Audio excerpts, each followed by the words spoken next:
नमस्कार दोस्तों, मैं राकेश वर्मा आप सभी का स्वागत करता हूं आपके अपने परिवार एसएन गुरुकुल पर। साथियों, बिहार के शिक्षा विभाग में उथल पुथल मचा हुआ है। आपने देखा 31 मई 2024 को बिहार शिक्षा विभाग के माध्यमिक शिक्षा निदेशक कन्हैया प्रसाद श्रीवास्तव जी का विदाई खुद शिक्षा विभाग के अपर मुख्य सचिव के पाठक के हाथों हुआ। और के पाठक पूर्व से ही, जब उनको यह पता था कि 31 मई 2024 को उनके खास मित्र जिनके कंधे पर बंदूक रखकर हमेशा चलाते रहे वे जाने वाले हैं, उनकी विदाई उनके ही हाथों होने वाली है, तो खुद उनकी विदाई कर खुद भी विदा होने के लिए उन्होंने बिहार सरकार को पत्र लिख दिया।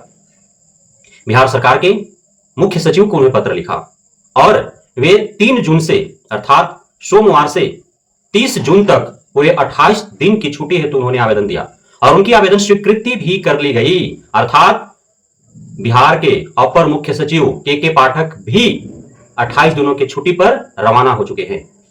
तो अब शिक्षा व्यवस्था को चलाएगा कौन? शिक्षा जगत अब किसके हाथों में है? शिक्षा विभाग किन 2 हाथों में है?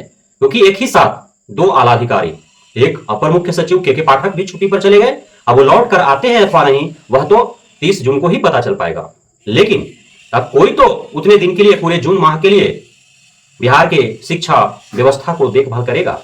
और साथ ही उनके मित्र श्रीवास्तव जी की भी विदाई हो चुकी है, तो दोनों के जगह पर प्रभार के तौर पर वो भी अतिरिक्त प्रभार दिया गया है।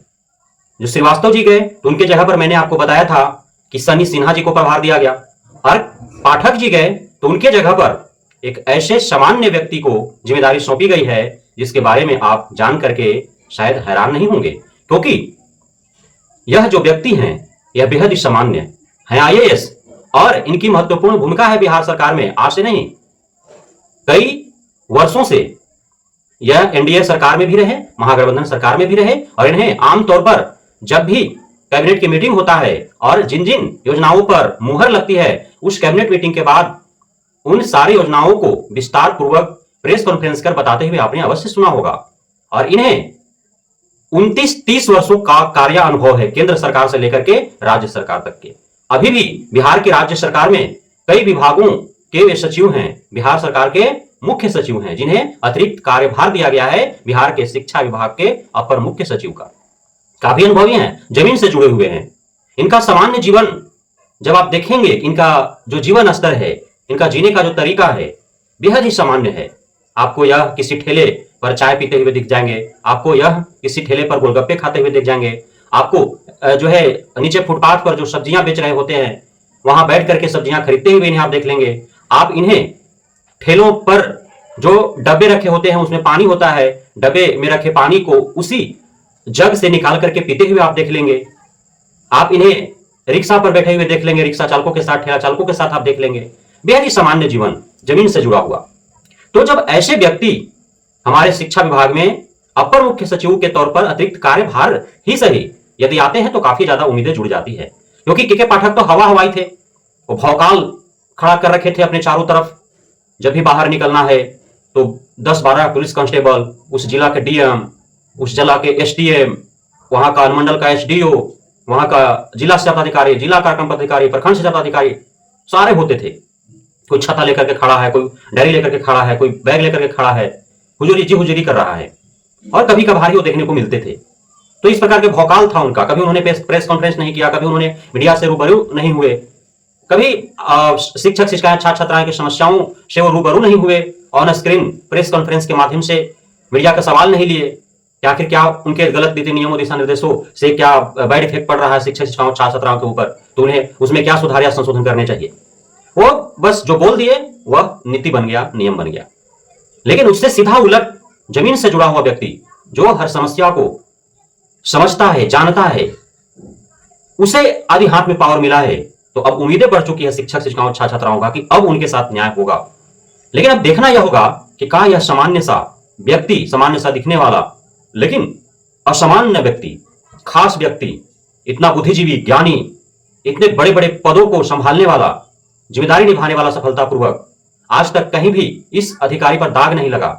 और हमें खुशी है कि हमारे औरंगाबाद जिला के भी एक कभी डीएम रह चुके हैं, डिस्ट्रिक्ट मजिस्ट्रेट रह चुके हैं, औरंगाबाद में रह चुके हैं, भोजपुर में रह चुके हैं, जहानाबाद में रह चुके हैं और कई जिलों में बिहार में जो है डीएम के पद पर कार्य कर चुके हैं। केंद्र सरकार में जो है वे कई विभागों के सचिव रह चुके हैं, सलाहकार रह चुके हैं। अब बिहार सरकार के सचिव हैं, कई विभागों के सचिव हैं।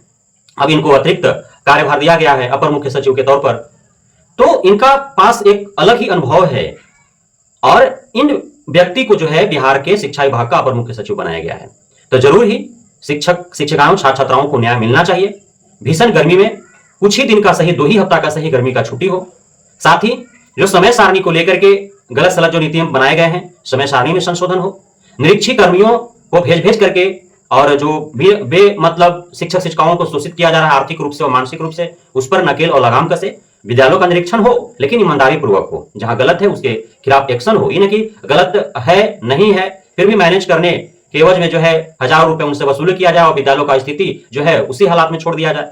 तो ये तो बेईमानी हुई। सरकार से ही पैसा इन निरीक्षी कर्मियों को दिया जा रहा है, इधर शिक्षक शिक्षिकाओं से ही पैसा ले रहे हैं और विद्यालय का स्थिति दिन प्रतिदिन बद से बदतर होते जा रहा है। मिशन दक्ष के आड़ में जो खेल खेले जा रहे हैं उसमें संशोधन सुधार हो। मिशन दक्ष एक क्रांतिकारी पहल है शिक्षा के सुधार में, तो उसको धरातल पर जो है सही तरीके से उतारा जाए।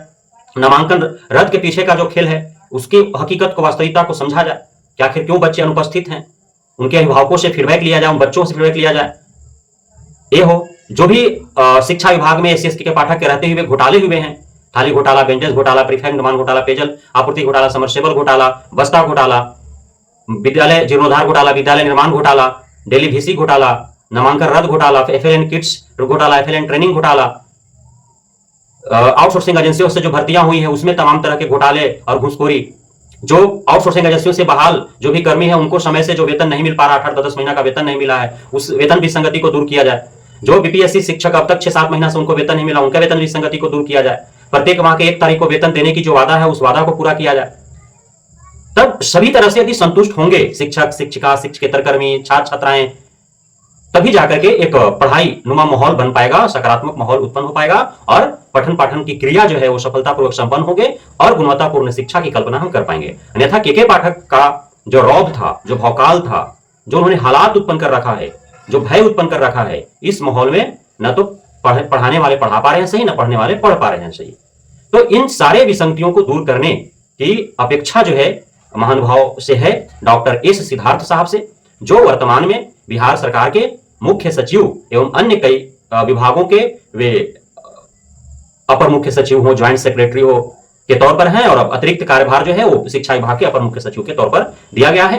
प्रभारी हैं वे जब तक एसएसके के पाठक लौट करके आते नहीं आएंगे। यदि एसएसके के पाठक लौट करके तो फिर जो है इस पर विचार किया जाएगा कि किन्हें जो है स्थायी रूप से बिहार के शिक्षा विभाग के अपर मुख्य सचिव के तौर पर बहाल किया जाए। यह माध्यमिक शिक्षा निदेशक के तौर पर अतिरिक्त प्रभार के तौर पर ही सनी सिन्हा है, तो उस पर भी विचार किया जाएगा क्योंकि उनके तो विदाई हो चुकी है श्रीवास्तव साहब के, तो उप महानिदेशक के तौर पर तो कोई स्थायी रूप से आएंगे ही, लेकिन अभी फैसला नहीं लिया गया है, तो अतिरिक्त प्रभार के तौर पर वो हैं। तो दोनों पदवी को स्थायित्व के तौर पर किन्हें सौंपा जाएगा यह आने वाला भविष्य तय करेगा। बहुत बहुत धन्यवाद आप सभी साथियों का हमारे साथ जुड़े रहने के लिए, बने रहने के लिए, मित्रता प्यार देने के लिए, यहाँ पे भरोसा बनाए रखने के लिए।